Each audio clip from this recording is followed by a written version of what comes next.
Don't be the one to open the cafe today, old Finn whispered, his grip tight on my sleeve. I brushed off his superstition and turned the key anyway. The bell above the door chimed, sounding less like a welcome and more like a death knell. By noon, I realized the warning was not about my safety but about what was hidden inside. A stranger left a $20 bill folded into a boat, and my life began to sink. My name is Evelyn Hartwell, and at 38 years old, I thought I had built a life that was safe, boring, and entirely mine. I own Hearth and Harbor, a coffee shop tucked into the humid corner of Larkspur Bay, Florida, where the air always smells of salt and roasting beans. My morning ritual was sacred. I would arrive at 5:30, brew the first pot, and hand a bagel and coffee to old Finn, the homeless man who slept near the dumpster. Finn was usually a heap of rags and muttering, but today he was terrifyingly different. He was standing upright. His face was scrubbed clean, his beard trimmed, and his eyes were not cloudy with confusion but sharp, like a man who had suddenly remembered he used to be a soldier. I held out the bag of food, but he did not take it. He gripped my wrist, his fingers cold and hard. "Don't be the one to open the cafe today," he whispered. He let go and walked away, moving with a stride that was too purposeful for a drifter. I stood there, the humidity clinging to my skin, trying to laugh it off. I told myself it was just superstition. I unlocked the front door, the bell chiming its usual cheerful greeting. But when I went to the back to disable the alarm, I stopped. The heavy steel door leading to the alley was unlocked. It had not been forced open. There were no crowbar marks. The lock cylinder had scratches so faint you would need a magnifying glass to see them. Someone had picked it, tested it, and left it ready. I should have left then. Instead, I flipped the sign to open.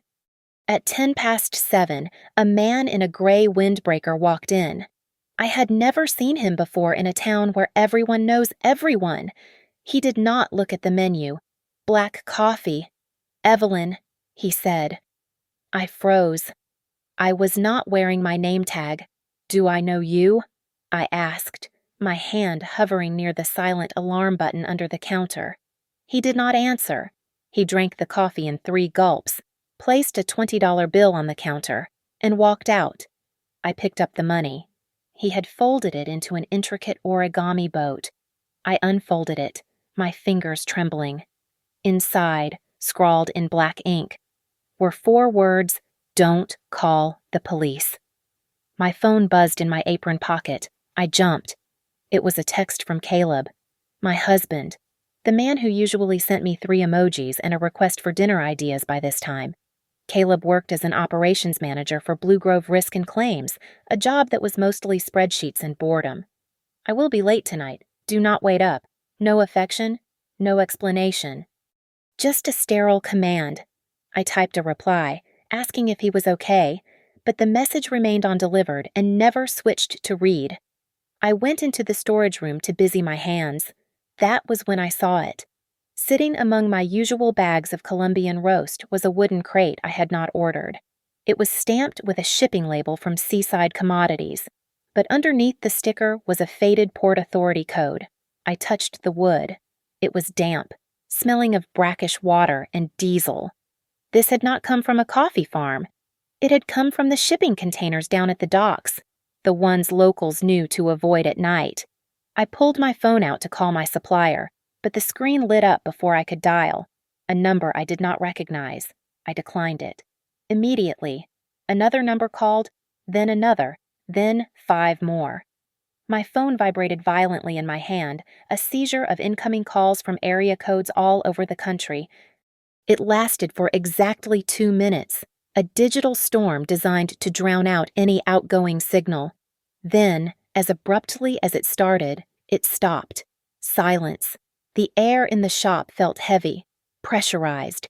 I ran to the front and locked the door, flipping the sign to closed. It was only noon. As I turned back toward the counter, I saw something white slide under the front door. A thick envelope. I stared at it for a long minute before picking it up. There was no stamp. I tore it open, Inside was a photograph. It was taken from a distance, through a telephoto lens. It showed me at the park yesterday, pushing my son on the swings. In the reflection of a car window in the background of the photo, I could see a man standing, watching us. On the back of the photo, in the same handwriting as the note on the $20 bill, it read, "Don't make noise." I dropped the photo. The bell above the door was silent, but the message was loud. My shop was not a shop anymore.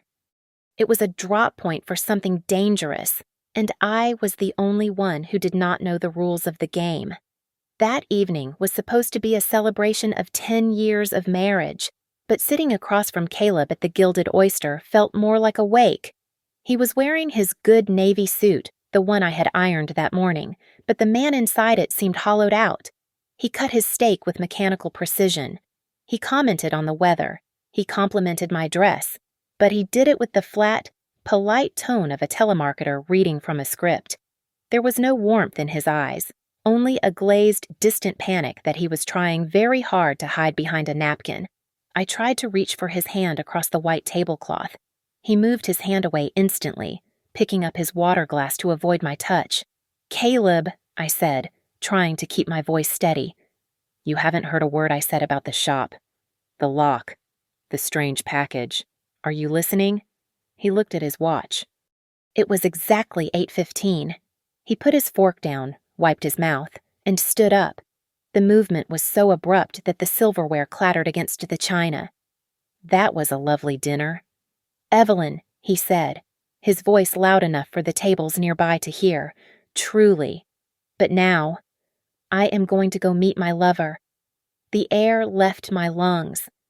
It was not just what he said, but how he said it. It was devoid of guilt or malice. It was factual, like he was announcing a train departure. I stood up, my chair screeching against the floor. "What, Caleb? Sit down. You are not making sense." I reached out and grabbed his forearm. His muscles were rock hard, tense as a coiled spring.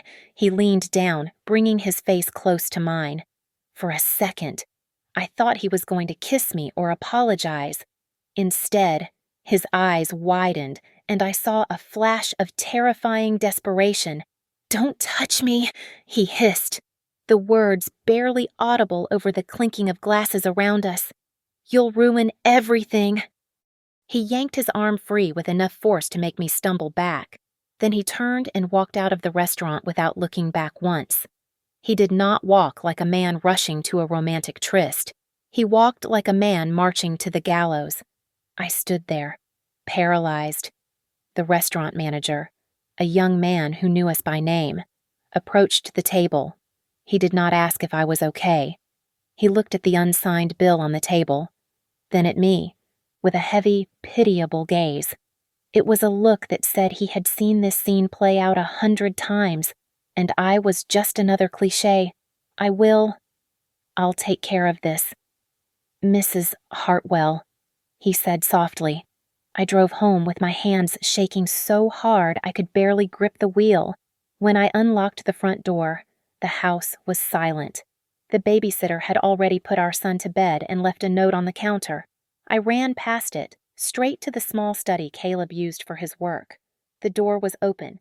My stomach dropped. The room had been turned over. It was not the chaotic mess of a burglar looking for jewelry or cash. It was the surgical strike of someone looking for information.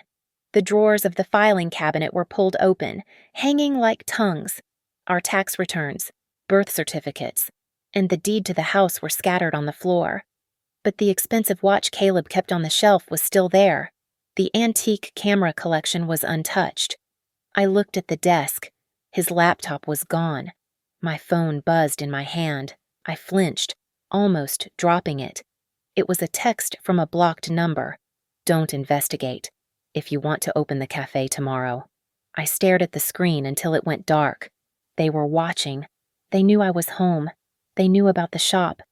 I ran upstairs to Leo's room. I pushed the door open slowly, my heart hammering against my ribs like a trapped bird. The nightlight cast a soft blue glow over his bed. He was asleep, his chest rising and falling in a peaceful rhythm that felt completely at odds with the nightmare unfolding downstairs. I stood there for 5 minutes, just listening to him breathe. I made a silent vow in the dark.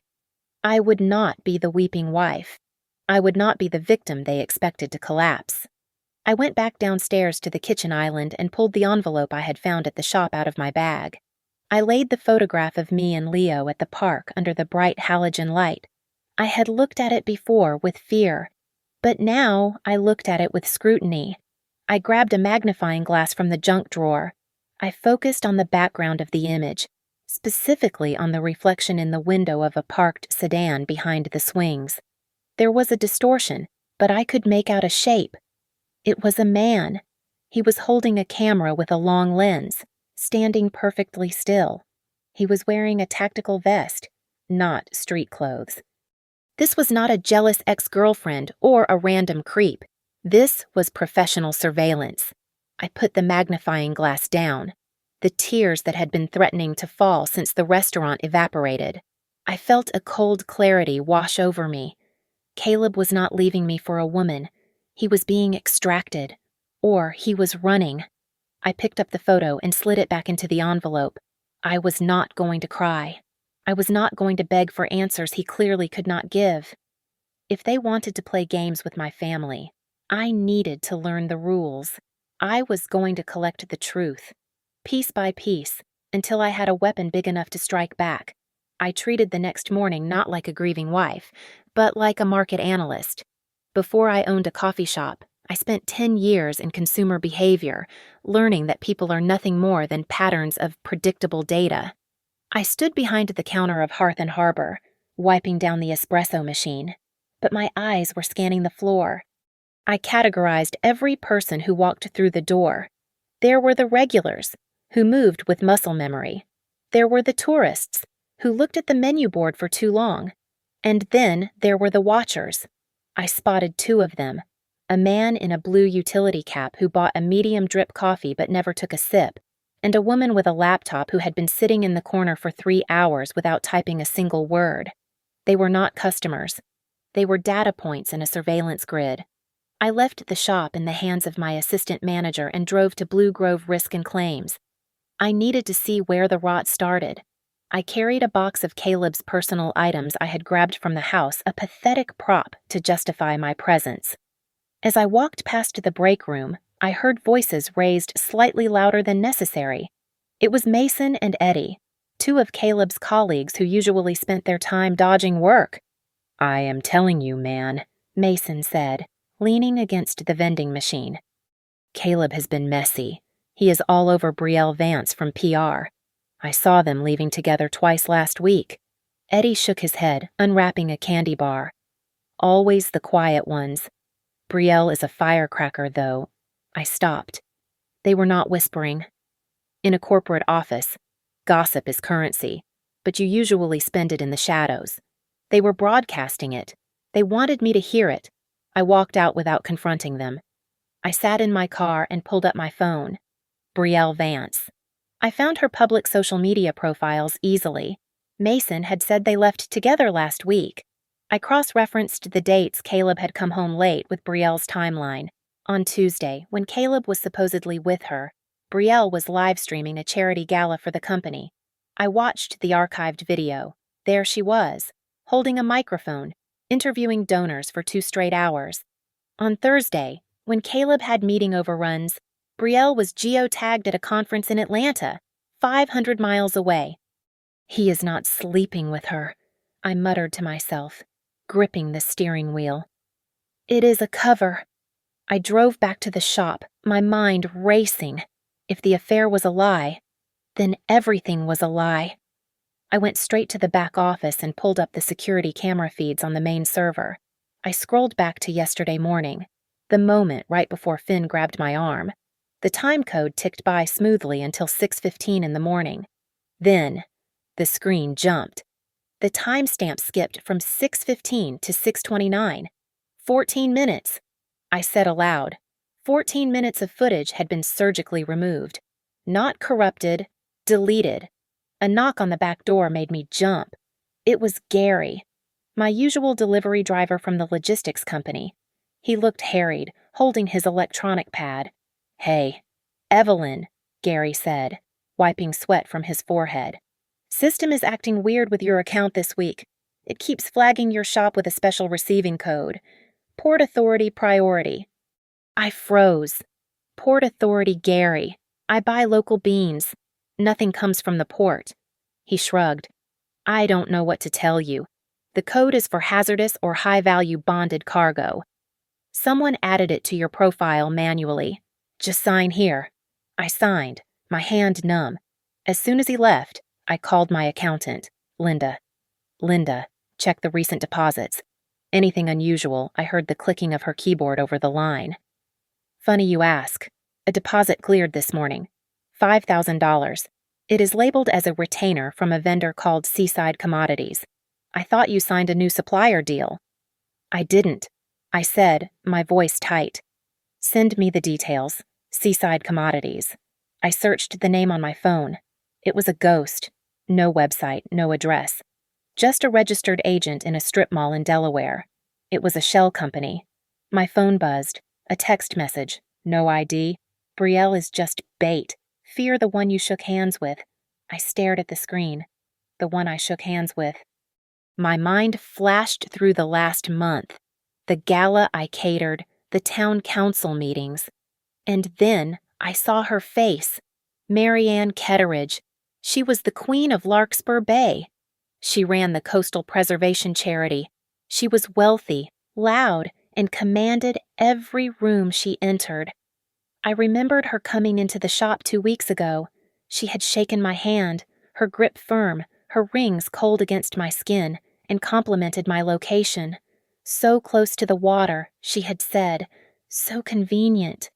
I looked at the bags of coffee stacked in the corner, specifically the crate that had been delivered by mistake. The affair was a distraction. The gossip was a smokescreen. My husband wasn't running away with a PR girl. My shop was being used to move something that came from the port, paid for by a shell company, and overseen by a woman who owned half the town. "It isn't about sex," I whispered, the realization settling in my stomach like lead. "It is about the beans." Twilight settled over Larkspur Bay like a bruise, turning the gray water of the harbor into a deep, unsettling purple. I was wiping down the counter, the smell of stale espresso hanging heavy in the air, when the bell chimed. It was Finn. He did not shuffle in with his usual apologetic hunch. He walked to the counter with a silence that felt practiced. He did not ask for a leftover bagel or a cup of warm water. Instead, he reached into his coat pocket and slid a single heavy coin across the laminate surface. It spun for a second before settling. It was silver, but not currency. Stamped into the metal was a stylized image of a coiled snake. "Finn?" I asked. He did not answer. He turned and slipped out the door, vanishing into the shadows of the alley before the bell had even stopped ringing. I picked up the coin. It was cold. I walked back to the storage room, my heart beating a slow, heavy rhythm against my ribs. I knelt beside the wooden crate that had been delivered by mistake, the one from Seaside Commodities. I shined my phone flashlight onto the shipping label.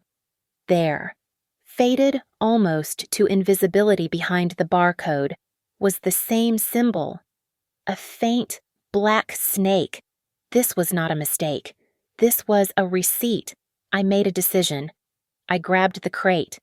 It was heavy, maybe 40 pounds. I hauled it out the back door and shoved it into the trunk of my SUV. I was going to the police station. I pulled out of the alley and turned onto Main Street.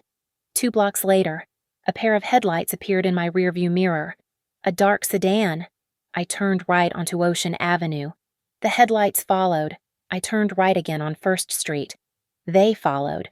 I turned right a 3rd time, completing a full circle. The sedan was still there, keeping a perfect, disciplined distance of 3 car lengths. My hands grew slick on the steering wheel. This was not a random tale. This was a professional escort. If I drove to the police station, I would be leading them right to the evidence, or worse, hand-delivering it to officers on their payroll. I swerved suddenly into the service lane behind my own row of shops, cutting the lights.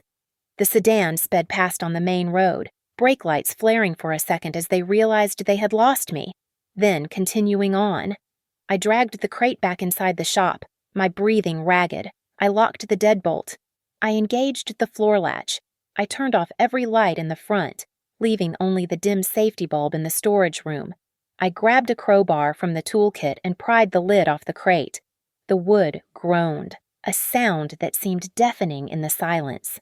Inside, it looked like just coffee beans, thousands of them. I plunged my hands into the dark, oily roast, digging deep. My fingers brushed against something plastic. I pulled it out. It was a heavy-duty, waterproof bag.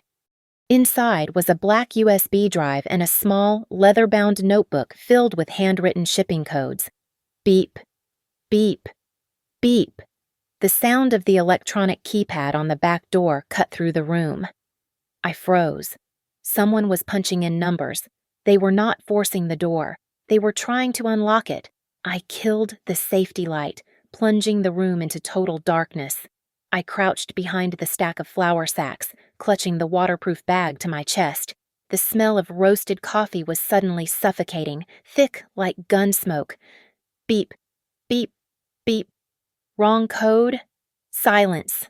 Then the sound of footsteps receding on the gravel outside. My phone vibrated against my leg. I gasped, muffling the sound with my hand. I looked at the screen. Caleb. I answered, my thumb trembling. Caleb, don't open that crate. His voice came through the line, raspy and broken, sounding like he had been screaming or crying for hours. And don't trust anyone at Blue Grove, not even the ones we invite to dinner. Where are you, Caleb? Someone is trying to get in. Just listen to me, he snapped, panic rising in his voice. If you open it, there is no going back. Just keep the door locked. The line went dead. I lowered the phone, my chest heaving. Before the screen could fade to black, a text message arrived from a blocked number. He is acting. He chose them. Not you. I stared at the words glowing in the dark. The fear that had been paralyzing me shifted into something colder, sharper. There were two hands reaching for me in the dark. One wanted me to stay quiet. The other wanted me to blame the wrong person. I looked down at the USB drive in my hand. I could not plug this into my laptop. If they were tracking my location, they were certainly monitoring my network. I needed an air-gapped machine. I needed someone who knew how to look at ghosts without being seen. I stood up, dusting the coffee grounds from my jeans. I was not going to call the police. I was not going to call my husband. I was going to find the only person in this town who knew how to disappear. I drove to the only place I knew was safe from the digital eyes watching me. Marcus was an old college friend who lived in a basement apartment that smelled of ozone and stale pizza, surrounded by servers that hummed like a hive of angry bees. He was the kind of guy who taped over his webcam before it was trendy. I handed him the waterproof bag without a word. Marcus took the USB drive and plugged it into a laptop that had its wireless card physically removed. He typed for 10 minutes while I paced the small room, my hands twisting the strap of my purse. Evelyn. Come look at this, Marcus said, his voice flat. I leaned over his shoulder. The screen was filled with spreadsheets. It was a comparison log. On the left were insurance claims filed through Blue Grove for lost cargo. On the right were the actual Port Authority inventory logs. See the discrepancy? Marcus pointed to a column of red numbers. Blue Grove paid out $6 million last month for a shipment of industrial copper that never even entered the port. The container numbers are real, but the containers were empty. My stomach churned. Then I saw it. At the bottom of the approval column for the payout was a digital signature, Caleb Hartwell. He did it, I whispered, the room spinning slightly. He signed off on it. No, Marcus said, typing a rapid command. The image of the signature blew up, revealing jagged edges around the ink. Look at the artifacts.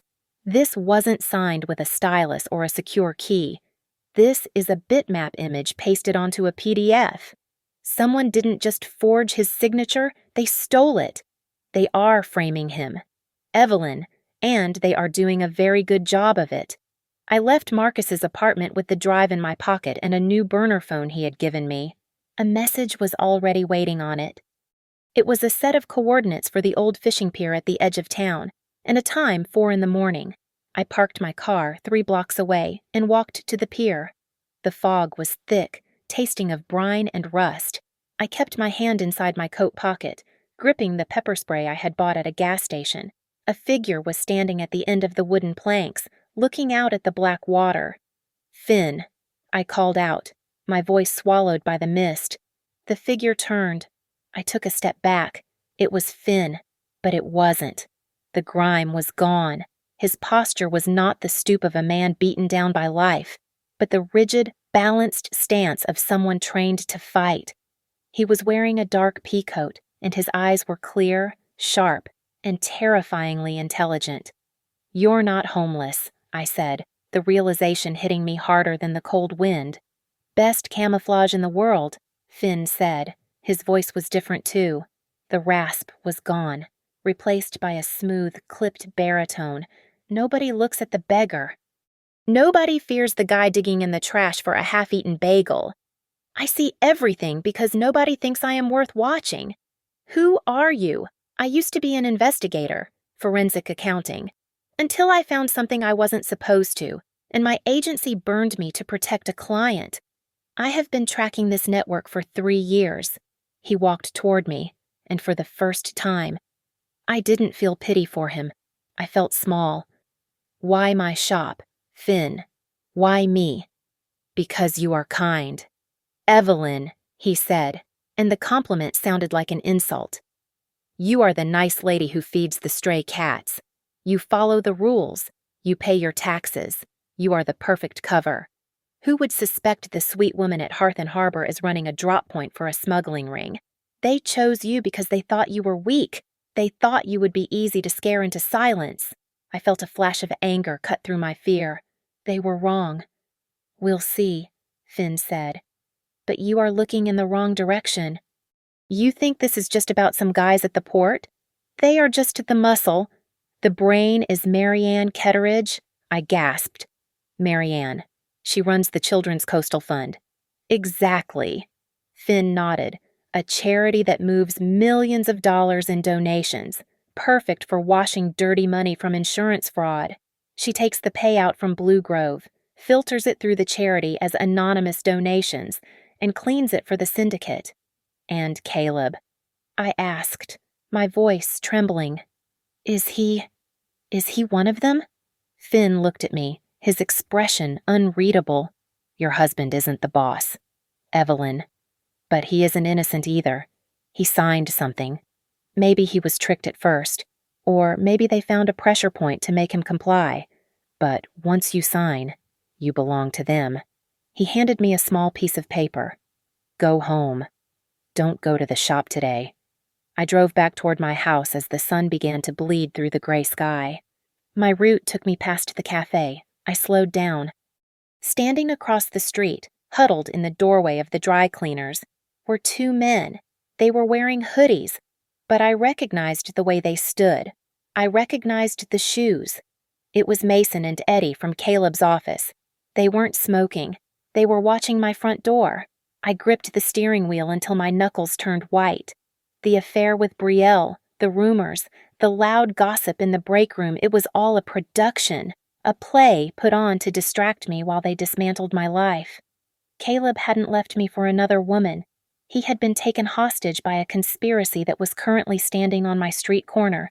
I didn't turn into my driveway. I kept driving.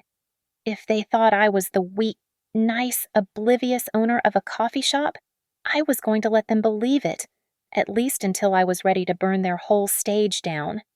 The first thing I did was remove the only leverage they had against me that truly mattered. I drove Leo to my cousin Sarah's house in the next county over, telling him it was a spontaneous sleepover because the plumbing at home was being fixed. I kissed his forehead, smelling the strawberry shampoo in his hair, and walked away before my shaking hands could give me away. With him safe behind a gate I trusted, I returned to Larkspur Bay not as a mother, but as a woman clearing the decks for war. I went straight to Hearth and Harbor. I did not unlock the front door. Instead, I taped a handwritten sign to the glass that read, "Closed for emergency maintenance." Then, I went around back and flipped the breaker for the storage room lights, leaving them blazing bright while the front of the shop remained pitch black. It was a soft trap. I wanted the watchers to think I was inside, panic cleaning, or hiding. I wanted to see who would come to investigate the light. I sat in my car across the street, slumped low in the driver's seat. At 7 o'clock, a man in a delivery uniform walked into the alley. He did not knock.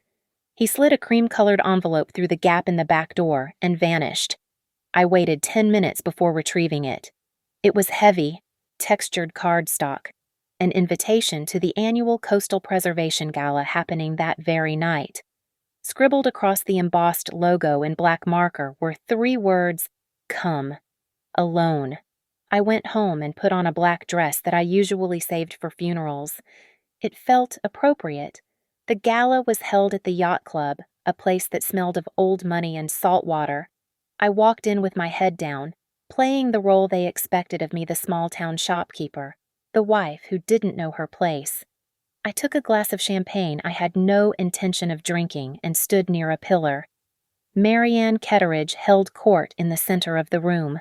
She was wearing emerald green silk, looking every inch the benevolent queen of our small town.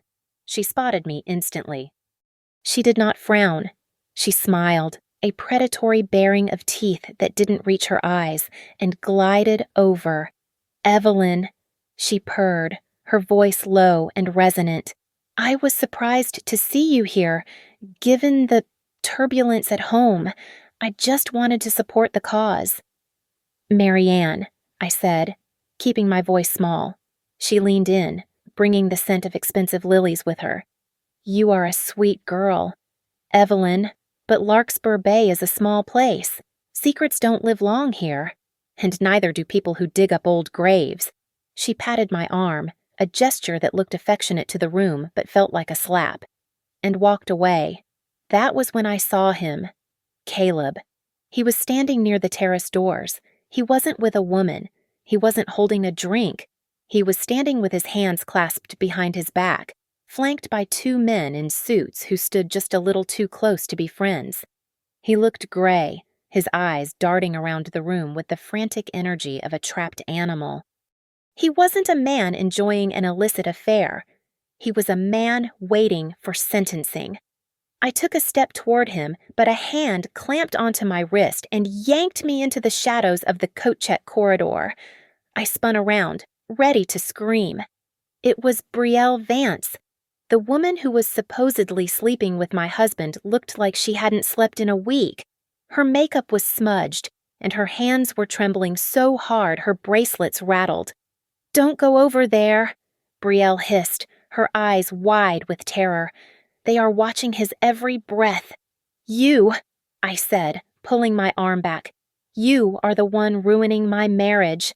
"I'm not sleeping with him," Brielle whispered, tears welling in her eyes. "I barely know Caleb. They set it up. They hacked my schedule. They photoshopped the pictures. God, Evelyn, I am just the distraction." She fumbled with her clutch and pulled out her phone. Her fingers shook as she unlocked it and pressed play on a voice memo. The voice was unmistakably Mason's, Caleb's co-worker. "Yeah, the money cleared. $5,000 from the Preservation Auxiliary Fund. Just keep posting the photos. We need the wife to look crazy. If she starts screaming about a conspiracy, everyone just needs to see a jealous woman losing her mind over an affair." The recording ended. I looked at Brielle, and then back at the ballroom where Marianne was laughing with the mayor. The pieces slammed into place. The affair wasn't just a cover for Caleb's absence. It was a weapon against me. If I went to the police claiming my husband was being held hostage by a coffee smuggling ring run by a charity queen, And they had proof that I was just a hysterical wife whose husband was cheating. I would be laughed out of the station. They aren't just hiding the crime, I said, my blood running cold. They are building a diagnosis for me.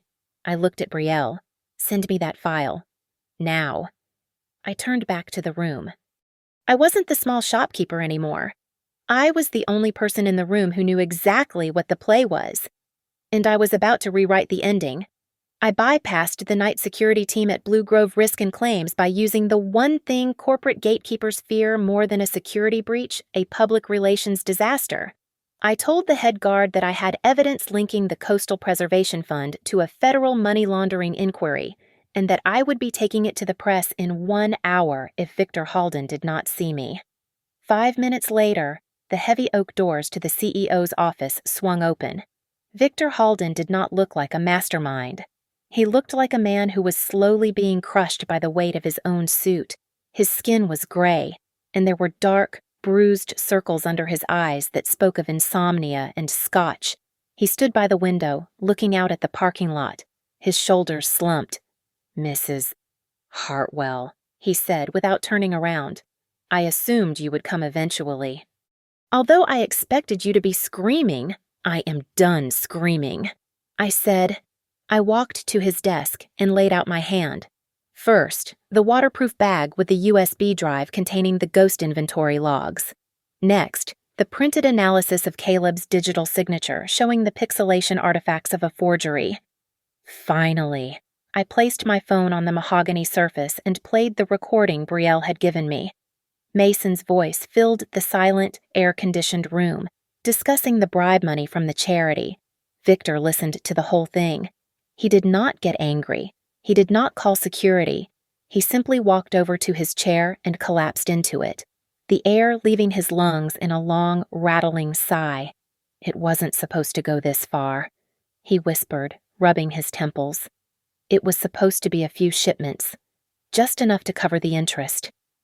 "Cover whose interest?" I asked, leaning over the desk. Marianne's Victor laughed, a dry, humorless sound. "Marianne. You think she runs this town? Marianne Ketteridge is a woman with expensive tastes and bad luck at the gambling tables in Biloxi. She doesn't own the game. Evelyn. She owes the house." He looked up at me, his eyes wet and terrified. "She borrowed money from a group called the Bayou Vipers. They are not business investors. They are local organized crime. They told her she could pay them back by letting them use her charity's shipping channels to move stolen goods through the port. She uses Blue Grove to insure the containers. The Vipers empty them before they hit the docks, and we pay out the claim for lost cargo. The money goes to the charity to fix the loss, and the Vipers take their cut.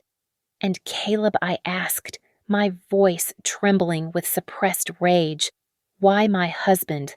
"Because he is perfect," Victor said, looking down at his hands. "He is the operations manager. He has the clearance, and more importantly, he has a wife and a son. The Vipers don't like using single men. Single men have nothing to lose. They knew if they threatened his family, Caleb would sign anything. They stole his signature key to make it easier, but they needed him to stay quiet while they did it." I stared at him. "And you are the CEO? You could have stopped it." Victor looked away.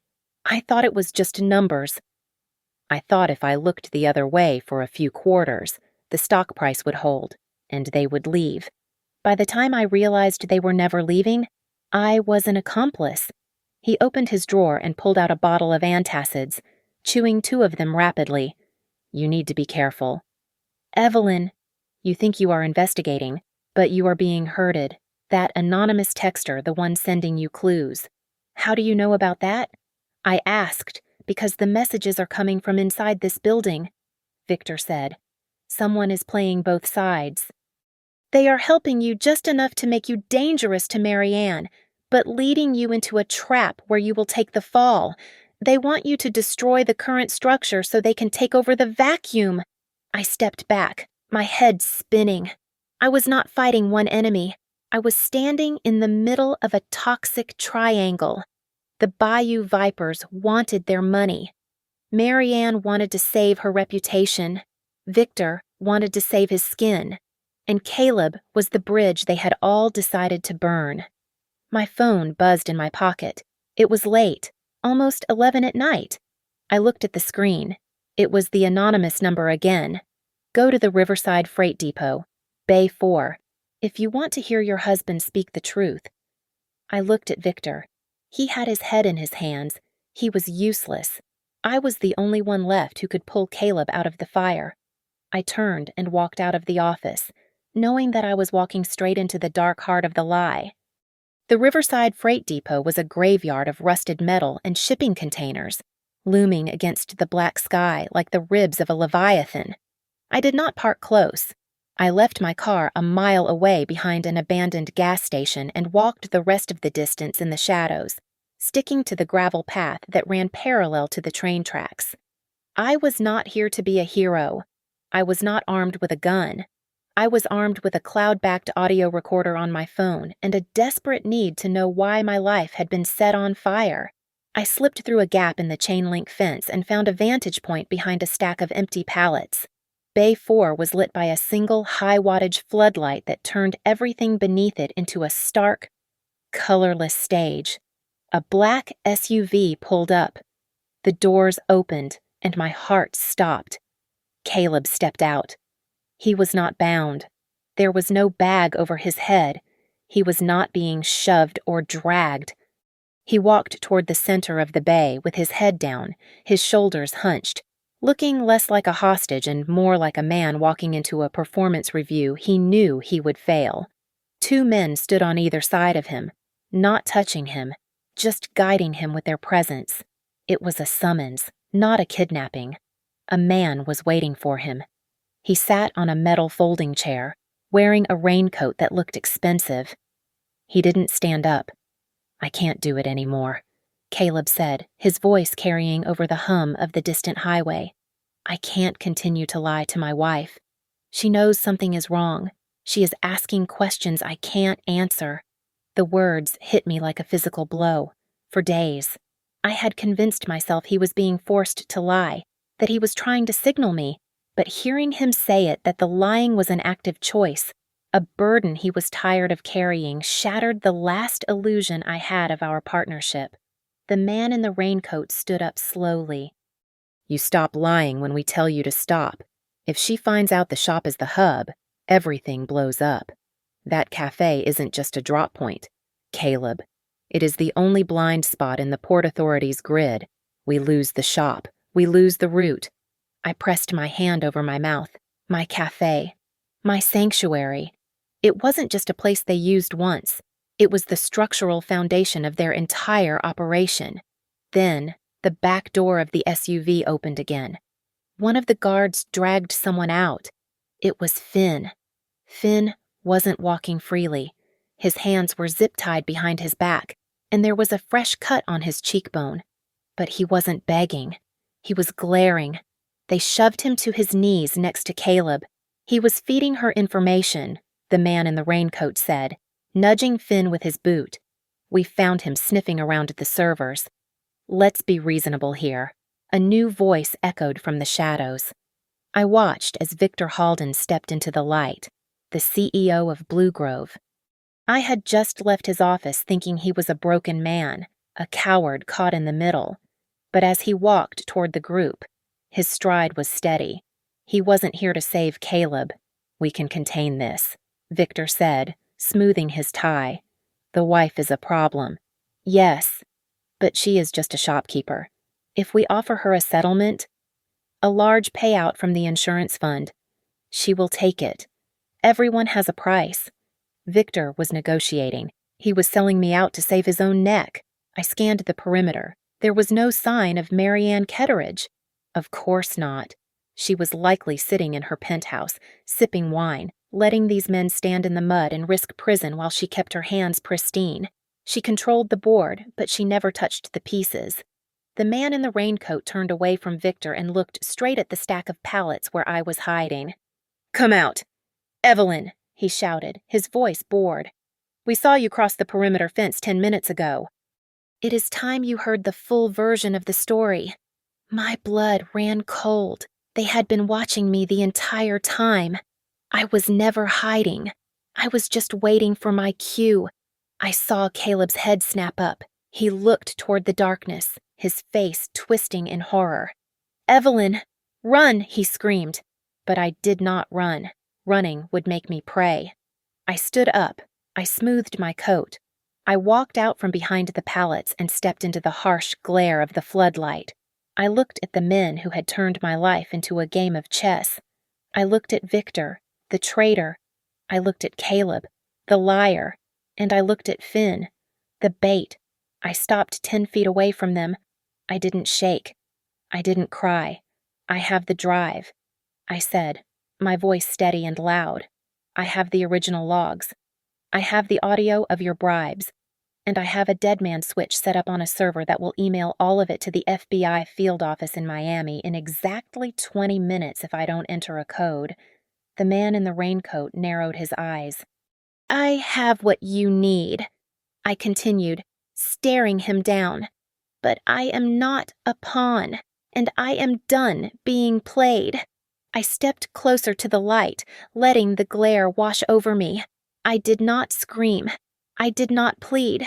I simply began to dismantle their operation with the surgical precision of a woman who had spent the last 48 hours dissecting every lie they had fed me. "I know about the port logs on this drive," I said, my voice cutting through the humid air. "I know Caleb's signature key was forged on the claims for the copper shipment. I know Brielle was in Atlanta when you said she was in bed with my husband. And I know Seaside Commodities paid $5,000 to a shell account linked to the charity." I looked directly at the man in the raincoat. "Mary Ann told you this was a clean loop. She told you the charity washed the money and the insurance covered the loss. But she didn't tell you that she was sloppy? She left a paper trail that leads right back to your organization." The leader of the Bayou Vipers shifted his weight. He looked at Victor, his expression darkening. He was a businessman of violence, and he hated being exposed to unnecessary risk. Mary Ann had promised him invisibility, and I had just proven that she had sold him a glass house. Victor stepped forward, his hands raised in a placating gesture that looked pathetic against the backdrop of industrial decay. "We can make a trade, Evelyn," Victor said, his eyes darting between me and the gunman. "I can give you the full internal files, the ones that prove Mary Ann coerced us. You give us the drive. We walk away. Caleb walks away. We can say it was an internal error." I looked at Victor. He was sweating. He wasn't offering me a trade. He was buying time to figure out how to dispose of me once the drive was in his hand. "He is lying, Evelyn." A voice called out from the darkness behind the SUV. A man stepped into the circle of light. It was Mason, Caleb's co-worker. The man who had loudly gossiped in the break room, but the slouch was gone. He walked with a terrifying arrogance, holding a phone in his hand. "Mason," Caleb whispered, looking up from his knees. "What are you doing here?" "I am the one who texted her." "You idiot," Mason said, looking at me with a gaze that made my skin crawl. It wasn't hatred. It was a twisted, obsessive adoration. "I sent the warning. I sent the clue about the coin." "Why?" I asked. "Because I needed you to wake up," Mason said, walking toward me, ignoring the gunman. "I have watched Caleb ignore you for 5 years. I watched him treat you like furniture. I wanted to help you destroy him. I wanted you to burn his life down so you would finally see that you needed someone who actually saw you." I realized then that the chaos of the last few days wasn't just a cover-up. It was a puppet show. "The phone calls," I said, the realization hitting me. "The 156 missed calls that jammed my phone. That was you. I needed you panicked." Mason smiled, a cold, disjointed expression. "Fear makes people act. I needed you to run to the warehouse. I needed you to bring down the Vipers, bring down Victor, and leave Caleb in the wreckage. I did it for us." "You are insane," Caleb breathed. Before Mason could respond, Finn spoke up from the ground. You are all playing checkers. The Viper guard kicked Finn, but he just laughed. A wet, rasping sound. You think I was just watching? Finn looked up, his eyes gleaming. I wasn't just collecting data. I filed a whistleblower report with the Federal Financial Crimes Division 3 days ago. I gave them the routing numbers. I gave them the shell companies. This meeting. This isn't a negotiation. It is the final confirmation of conspiracy they needed to close the net. The Viper leader pulled a gun from his coat. The air in the bay grew electric. Caleb looked at me. For the first time in years, the mask of the corporate husband was gone. He looked terrified, young, and broken. I didn't want the money, Evie, Caleb said, tears mixing with the dirt on his face. They came to me 6 months ago. They knew where Leo went to school. They knew your schedule. I was scared, so I signed. I signed one manifest, just to buy time. I thought if I did it once, they would leave us alone. I am so sorry. He had sold our safety for a moment of peace, and it had cost us everything. The Viper leader raised his weapon, aiming it at Finn. Clean this up, now. Wait, I shouted. I held up my phone. You kill him. The email sends. You kill me. The email sends. The only way you walk out of here is if you get the person who started this.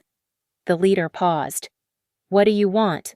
I want Marianne, I said, my voice hard as iron. Call her. Tell her to come down here. I will give you the drive. But only if she stands in this light and admits what she did to my family. The leader of the Vipers held the phone out, the speaker amplified in the dead silence of the warehouse. Marianne Ketteridge did not answer on the first ring, but when she did, her voice was dripping with the annoyance of a woman interrupted during a victory lap. I do not understand why you are calling me on an unsecured line, Marianne snapped, her voice tinny and sharp. I told you to handle the shopkeeper. You are a room full of armed men, and you are being stalled by a woman who makes lattes for a living. You are all pathetic. I looked at my phone.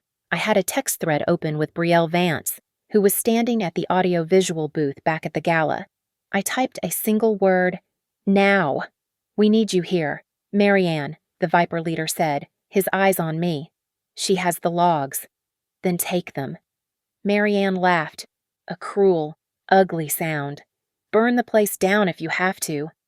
I already told Victor that if the cargo route is compromised, we just blame the husband. Caleb signed the manifest. We used his wife's shop as the hub. The coffee crate is the smoking gun, and it points directly at them. Not me. I am untouchable. I smiled. It was the first time I had smiled in 3 days. You are not untouchable. Marianne, I said, speaking loud enough for the phone to pick it up. You are live. What Marianne asked. I asked a friend to patch this call into the sound system of the Coastal Preservation Gala. I said, my voice steady, and she just synced it to the live stream, the board of directors, your donors, the mayor, and probably the district attorney just heard you admit to smuggling, insurance fraud, and framing my family. Say hello to your audience. For a second, there was only static. Then, I heard the background noise on her end, gasps, the clatter of silverware dropping, a rising murmur of shock from a room full of people who had just realized their queen was a criminal. Marianne screamed, a raw, terrified sound. Before the line went dead, the warehouse fell silent. The Viper leader looked at his phone, then at Victor. The dynamic had shifted violently. Marianne had just confessed, and in doing so, she had implicated everyone. She sold us out. The leader spat, turning his gun toward Victor. She was using us as the fall guys. I didn't know, Victor stammered, backing away until he hit a shipping container. She said it was airtight. She said Mason lunged forward, his face twisted in panic. He grabbed my arm, trying to snatch my phone. Stop the stream. You are ruining everything. I was supposed to be the one who saved you. Finn moved, even with his hands tied. He threw his shoulder into Mason's chest, knocking him into the dirt. "You were never saving anyone," Finn said, his voice calm. "I checked your accounts. Mason, you took $10,000 from the charity's slush fund to harass Evelyn. You aren't a hero. You are just a stalker with a price tag." Mason looked up at me, bleeding from his nose, desperate for validation. I looked at him with nothing but cold indifference. "It is over," I said, as if on cue.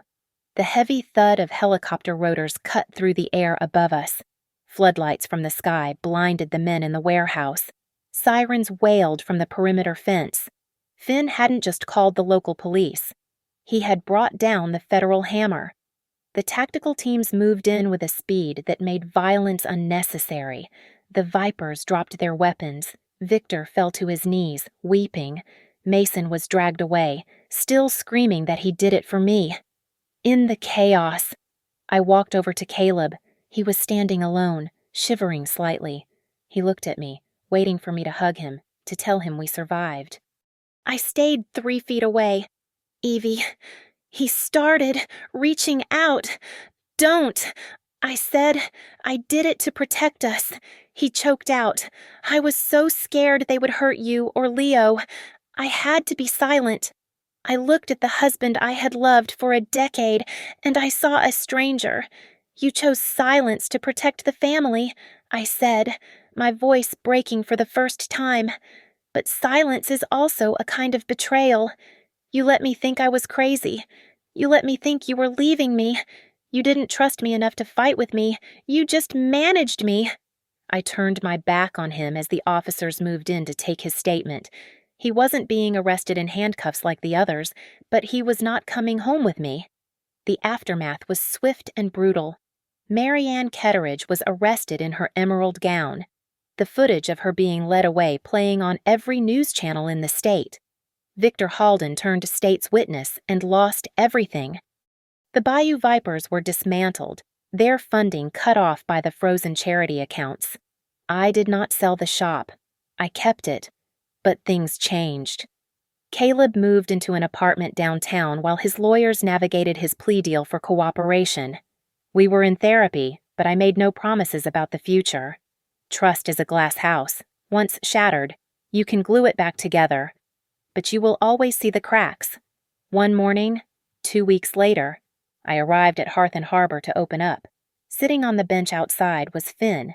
He was shaved, wearing a clean jacket, sipping a coffee he had paid for. He nodded at me. "Safe today?" he asked. "Safe today," I replied. I unlocked the door and flipped the sign in the window. I had painted a new one.